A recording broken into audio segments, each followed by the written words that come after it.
আসসালামু আলাইকুম ভিউয়ার্স, আজকে আমি তৈরি করব আমের পুডিং এবং সেটা 5 মিনিট। আশা করি আপনাদের ভালো লাগবে।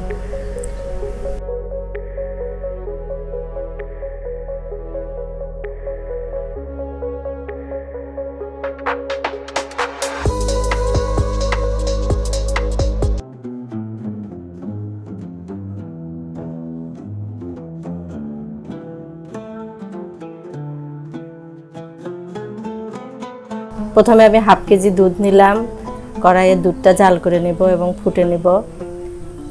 তারপর 1 চামচ চিনি দিয়ে দেবো এবং বড় চামচের 1 চামচ, আপনাদের স্বাদ মতো যে যেরকম মিষ্টি পছন্দ করেন সেরকম দিয়ে দেবেন।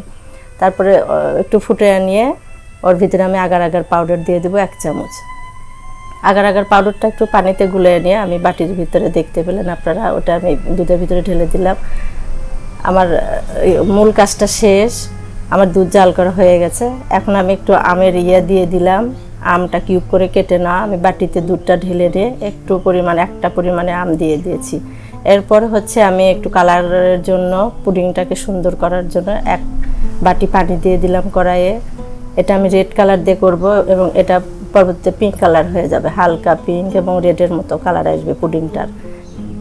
এই জন্য আমি প্রথমে 1 বাটি পানি দিয়ে দিলাম এবং এটা আমি জাল করব এবং মিষ্টি করার জন্য একটু চিনি দিয়ে দিলাম, 1 চামচ চিনি, এবং এটা একটু বড় চামচের চিনি। আপনারা যে যেরকম মিষ্টি খান সেই পরিমাণে চিনি দিয়ে দিতে পারেন। এরপর আমি আগার আগার পাউডার 1 চামচ একটু পানিতে গুলিয়ে নিয়ে ওটা আমি ওই পানির ভিতরে দিয়ে দিব একটু করার জন্য।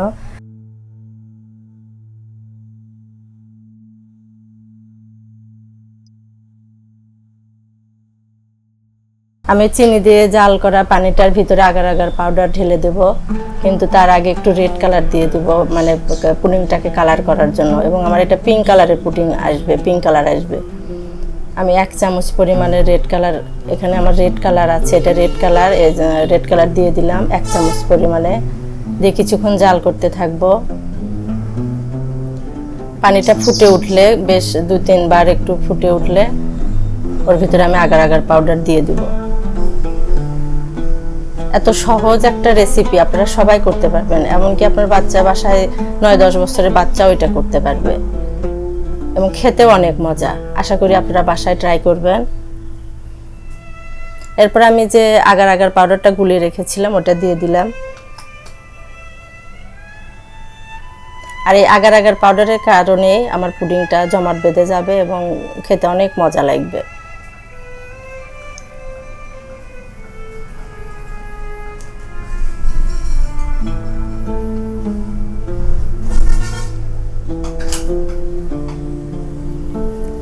আমার পানিটা গরম করা হয়ে গেছে।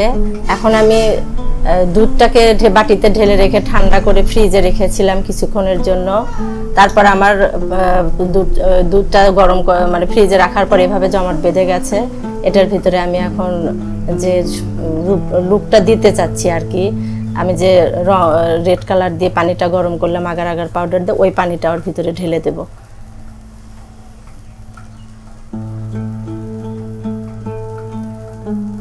একটু একটু করে আমি সম্পূর্ণ পানি ওর ভিতরে ঢেলে দেবো। দেওয়ার পরে কিছুক্ষণ ঠান্ডা হওয়ার পরে আমি ফ্রিজে রাখবো। ফ্রিজে রাখার কারণে জমাটটা একটু তাড়াতাড়ি বাঁধবে এবং খাইতে অনেক মজা লাগবে।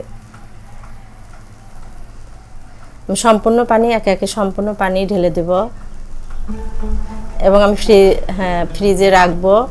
আমার আরেকটু পানি আছে, পানিটা দিয়ে শেষ করে আমি ফ্রিজে রাখবো।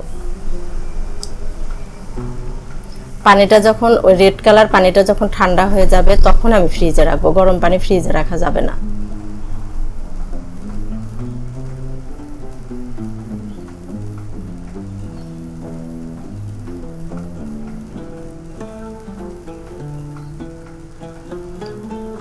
পানিটা দেওয়া আমার শেষ, আমি এখন বাইরে রেখে ঠান্ডা করার চেষ্টা করব। ঠান্ডা হওয়ার পর আমি ফ্রিজে রাখবো।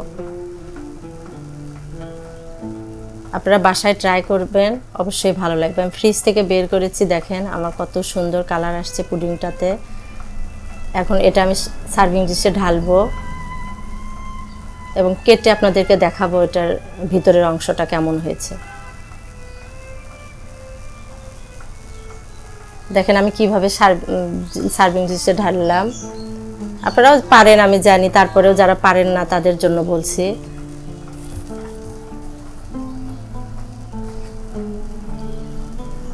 দেখেন আমার পুডিংটা কত সুন্দর পিঙ্ক কালার হয়ে আসছে। এখন আমি কাটবো, কেটে আপনাদের দেখাবো ভিতরের অংশটা কেমন হয়েছে।